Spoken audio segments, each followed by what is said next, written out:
Rejoice, oscilloscope fans. It is finally here. Part 3 of how to read an oscilloscope datasheet. Let's go. We talked about the horizontal digital channels acquisition system. You want to talk about that at all? Yeah, this is where things get really fun. So this is we have a little extra detail that you probably wouldn't get from other manufacturers here because it depends from manufacturer to manufacturer. A lot of us do interleave our ADCs. Mm-hmm. So we have channel pairs. So channels 1 and 2 and channels 3 and 4 each have their own basically scope system. That makes it really easy for us to create 2-channel models and 4-channel models, and also it saves us on hardware and complexity and design. So if you're using channels, say 1 and channels 3, then you get full 5 gig of samples per second, or et cetera. So that's what half channel means. Half channel means you're using 1 each of the channel pairs, where all channel means you're using all of each of the 2 channel pairs. And that also dovetails into memory depth. Same thing. It's the same system. Exactly. It's the same memory bank. Yep. You got an ADZ and a MegaZoom chip behind each channel pair. And this really gives you insight into the architecture of the oscilloscope. So most of the scopes in this class use, one acquisition board system for 2 channels. As you get higher up, like the new UXR scope is 1 acquisition board per channel, and then you don't have this type of thing. But then you've quadrupled your hardware costs. And no one wants to pay 4 times as much. No. Especially not at the UXR. So anyway, well, I guess the always a UXR balance. UXR is at least 4 times as much as this one, right? Yeah, I'd say a little bit more than that. Acquisition modes, they'll go into some of those. I think most of these are these first 4 are pretty standard. Normal peak detect will give you some details on how these work. Averaging high resolution mode, usually you sometimes get better resolution in high resolution mode on a lot of scopes. Just the way the boxcar averaging works, you take out some of the noise. Bandwidth, but so that factors into that ENOB thing. Segmented memory is not always on all scopes, so your manufacturer may vary. We're getting copied pretty good on that one, so it's they might have other cute names for it, but I think people are starting to, thanks to you folks out there, probably asking them, hey, do you have segmented memory? No, we should probably do that.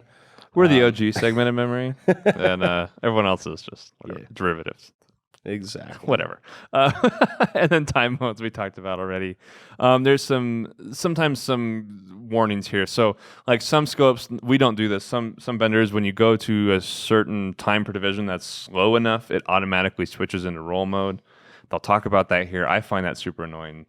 That's happened to me too. It's very, the pretty divided and the touchy topic on whether that should be default or not.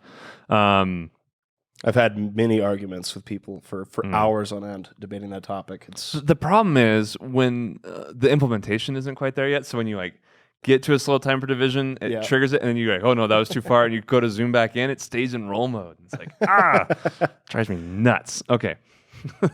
Oscilloscope thinking it knows more than we do. Trigger system. So it's going to give you some trigger information. The trigger system isn't always as straightforward as you'd expect. There's obviously hardware characteristics around that. So there's coupling. So you can AC or DC couple your signal.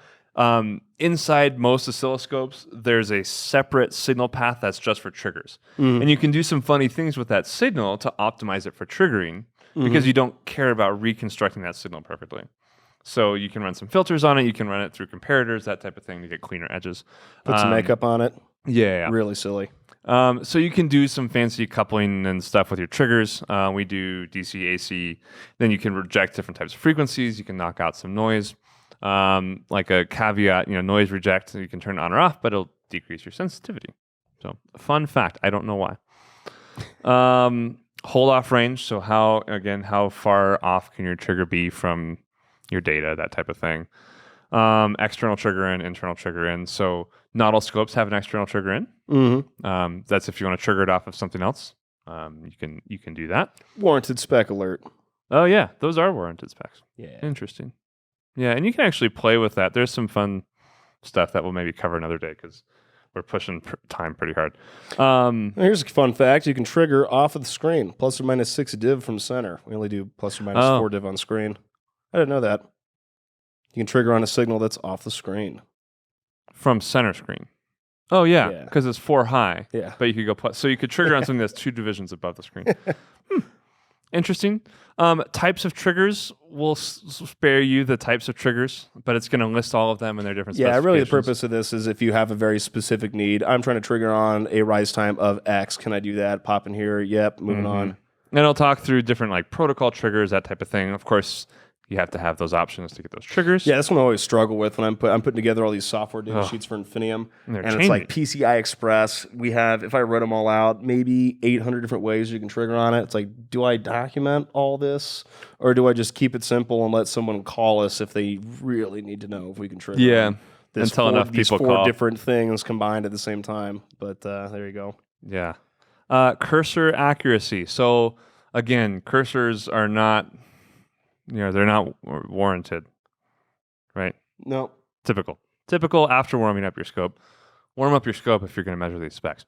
You get basically how accurate is it vertically and horizontally. Measurements, same thing as triggers, will spare you the laundry list of them, but what measurements it includes, what it doesn't include, sometimes options turn on other measurements, that type of thing.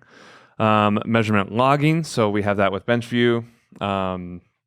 I don't know, like that little cross plug in there somewhere. Yeah, this is when the BenchVue team called. Hey, can you guys, Yeah, a guy named David calls Mike and says, "Hey, can you put data logging from BenchVue?" And Mike says, "Yeah, I'll bury it on page 32 of the data sheet. I'll put your stuff in our data sheet if we." There's no way David. Yeah, no way David is this deep into the video. So, hey, David. Counters. So we talk about 6-in-1. If there's that type, like 6-in-1 instruments. So if you start to get waveform generators, DMMs, that type of thing in your scope, it'll start to talk about some of those characteristics of those specific tools. Usually they're a bare bones version of what you'd normally get from a counter. Right. When you start getting to this point of the data sheet, it's like, what questions do we get most frequently from customers, and can we just put them somewhere up front as like an FAQ? And list it out. So if you use waveform math a lot, here are your options. Here's the record size. Your FFTs, all the different details for your FFTs, your FFT measurements, that type of thing. Right.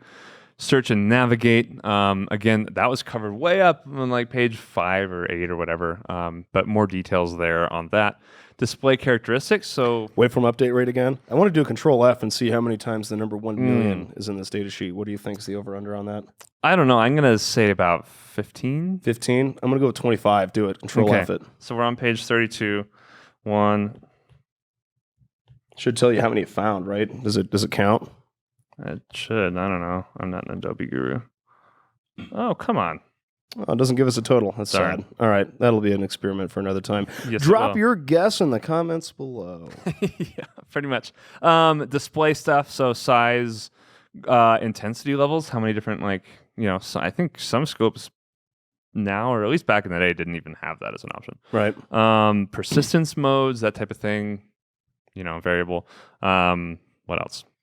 Just going to keep going. So here's some WaveGen specs. You can see the modulation specs. Yeah. These are also common questions we get. Specs on the different types of signals that you can do with the WaveGen. Connectivity. So this is a big one. How do you hook up and get stuff? So it'll tell you what ports there are and where they are.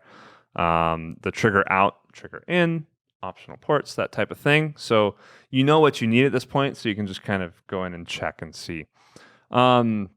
Environmental characteristics. Safety stuff, my favorite. Go ahead. That's not my favorite. Okay, so to sell it in certain countries, you have to get certain certifications. You have to document those certifications, so they're there. There's also, if you're working in weird environments, like a really hot room or a really cold room, or you're flying and measuring stuff in an airplane. Yep. Which is a thing.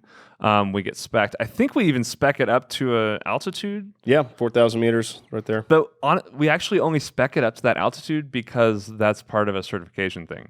Right. It'll work much higher than that. I think we've got it into our chambers working reliably for years at like something ridiculous, like triple that. But we don't warrant it, so don't come crying here if you take your oscilloscope to outer space and it stops working. Okay, don't blame us for that. Well, I think if you spec it higher, then you have to get a whole nother round of certifications and all that. So that's a whole thing. We don't bother. Vibration, safety, shock, all the stuff.